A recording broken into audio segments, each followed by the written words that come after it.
Samajwadi party और स्वामी प्रसाद मौर्य की जो कहानी है वो विक्रम बेताल जैसी हो गई है। अखिलेश यादव जी के सिर पर स्वामी प्रसाद मौर्य जी का भूत सवार हो गया है और ये भूत अब उतरने वाला नहीं है।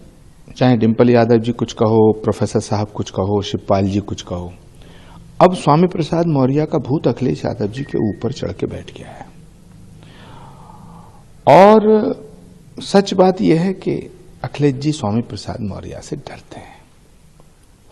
अखिलेश जी जानते हैं कि स्वामी प्रसाद मौर्य जी भाजपा के व्यक्ति हैं।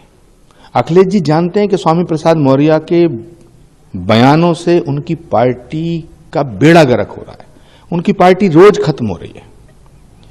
अखिलेश जी जानते हैं कि स्वामी प्रसाद मौर्य अगर ऐसे ही बोलते रहे तो उत्तर प्रदेश में भाजपा को आने से कोई रोक नहीं सकता, लेकिन फिर भी पता नहीं क्या मजबूरी है। मुझे लगता है कि अखिलेश यादव जी स्वामी प्रसाद मौर्य से इतने डरते हैं जैसे बच्चा डरता है ना भूत से, इस तरह डरते हैं। और ये समाजवादी पार्टी के लिए बहुत घातक सिद्ध होगा। आने वाले चुनाव में इसको कुछ असर दिखाई देगा जिस तरह की बयानबाजी लोग कर रहे हैं?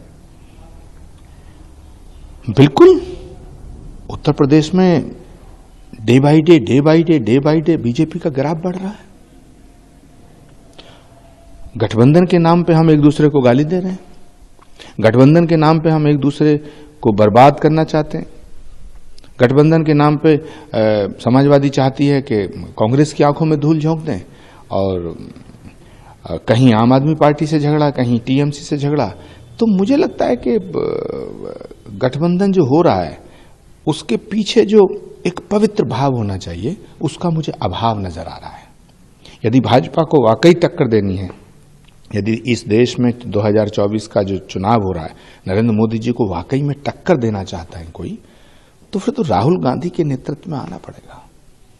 सर, ममता बनर्जी ने कहा है कि नौटंकी बाजी हो रही है राम मंदिर का उद्घाटन चुनाव से पहले कराने को लेकर। देखिए, मुझे लगता है कि सबसे बड़ी नौटंकी तो टीएमसी है। कभी मोदी जी की तारीफ करते हैं, कभी मोदी जी का विरोध करते हैं, कभी ईडी पे हमला करा देते हैं, कभी सीबीआई को कैद कर लेते हैं। तो जो सबसे बड़ी नौटंकी का केंद्र है वो तो टीएमसी है।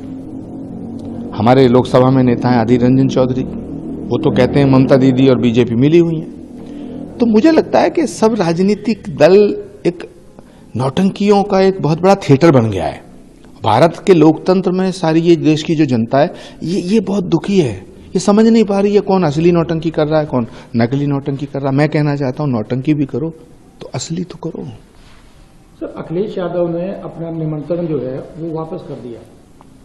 एक मौका था वो भी गवा दिया, क्या कहेंगे इसको लेकर? देखिए, अखिलेश यादव जी को भगवान के मंदिर के प्राण प्रतिष्ठा का जो निमंत्रण मिला ये उनका परम सौभाग्य का विषय है, लेकिन निमंत्रण को ठुकराना परम दुर्भाग्य का विषय है।